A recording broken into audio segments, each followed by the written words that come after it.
دیکھیں، جہاں تک بات اس چیز کی ہے پریشان ہونے کی ہے، تو اس پر میں کئی دفعہ بات کر چکا ہوں کہ ہمیں چیزوں کو اتنی ویلیو دینی چاہیے جتنی وہ چیز ویلیو کی حامل ہو۔ مثلاً یہ گھڑی ہے، تو اگر یہ گم ہو جاتی ہے تو اس پر ہمیں اتنی ہی اس کو ویلیو دینی چاہیے، اس پہ اتنا ہی پریشان ہونا چاہیے کہ جتنی یہ اہمیت کی حامل ہے۔ اگر یہ اینک گم ہو جاتی تو اس پر ہمیں اتنا ہی پریشان ہونا چاہیے جتنی یہ اہمیت کی حامل ہے۔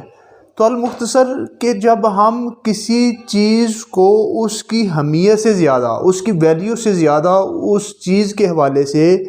پریشان ہونا شروع کر دیتے ہیں، تو پھر ہم کیا کرتے ہیں کہ اپنی مصیبتوں کو، اپنی پریشانیوں کو خود بخود کیا کرتے ہیں، بڑھا لیتے ہیں۔ اور ہم جب اپنی پریشانیوں کو خود بخود بڑھا لیتے ہیں، زیادہ کر دیتے ہیں، تو ہم پھر پریشان ہوتے ہیں۔ مثلاً چیزیں دو طرح کی ہوتی ہیں، اسی لیے حضرت واصف علی واصف صاحب کا ایک قول ہے، انہوں نے کہا کہ اگر چھت گرنے لگے تو پھر بھاگو، مگر اگر آسمان گرنے لگے تو پھر آپ نے کہا کہ پھر اسی جگہ پہ کھڑے رہو، پھر کہاں جاؤ گے؟ تو کچھ چیزیں ایسی ہوتی ہیں، کچھ پریشانیاں ایسی ہوتی ہیں، کچھ معاملات ایسے ہوتے ہیں کہ جن کو ہم کنٹرول کر سکتے ہیں۔ مثلاً انسان کا کام ہے کہ وہ محنت کرے، اس کے بعد نتیجہ جو ہے وہ اللہ کی ذات پہ چھوڑ دے، پھر جتنے بھی نمبر آئیں۔ اپنا کام تھا محنت کرنا، کوشش کرنا، زیادہ سے زیادہ سٹرگل کرنا، اس کے بعد نتائج جو ہے وہ اللہ کی ذات پہ چھوڑ دینا، پھر کیا ہوتا ہے کیا نہیں ہوتا، اپنا 100% دے، 100% دیں۔ تو دوسرا یہ ہوتا ہے کہ کچھ معاملات ایسے ہوتے ہیں کہ جن کا کنٹرول اللہ پاک نے انسان کو نہیں دیا، بلکہ وہ اللہ کی ذات کے پاس ہے۔ مثلاً اگر کسی جگہ پہ زلزلہ آ جاتا ہے تو اب اس کو آپ تو نہیں کنٹرول کر سکتے، کسی جگہ پہ سیلاب آ جاتا ہے تو اس کو آپ تو نہیں کنٹرول کر سکتے، آپ تو صرف دعا کر سکتے ہیں۔ تو ایسے معاملات میں پریشان ہونا اور ایسے وہ آپ کا ذمہ نہیں ہے۔ آپ کا ذمہ یا آپ کی پریشانی یہ ہے کہ آپ اپنے کام کو اچھے انداز کے ساتھ کریں، نتائج کو اللہ کی ذات پہ چھوڑ دیں، پھر توکل کریں۔ پھر ان چیزوں کو جب اللہ کی ذات پہ چھوڑ دیں گے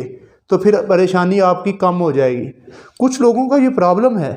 کوئی چھوٹا سا مسئلہ ہو تو اس کو اتنا ہوا بنا دیتے ہیں کہ وہ ایک یوں لگتا ہے کہ پتہ نہیں کیا ہو گیا ہے، حالانکہ وہ بات چھوٹی سی ہوتی ہے۔ تو اس لیے ایک تو ہمیں اللہ کی ذات پہ توکل کرنا چاہیے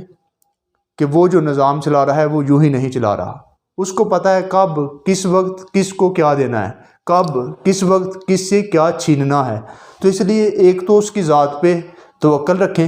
اس کی ذات پہ یقین رکھیں۔ دوسرا یہ ہے کہ واصف علی واصف صاحب کا ایک قول ہے کہ آپ نے فرمایا کہ جو چیز پسند ہے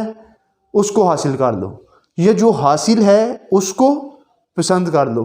تو پھر بھی انسان جو ہے وہ اضطراب سے نکل جاتا ہے، پریشانی سے نکل جاتا ہے۔ تو یہی کچھ ہے کہ میں سمجھتا ہوں کہ جب انسان اللہ کی ذات پہ توکل کرتا ہے، یقین رکھتا ہے اور 100% محنت کرتا ہے، تو پھر وہ اس کی پریشانیاں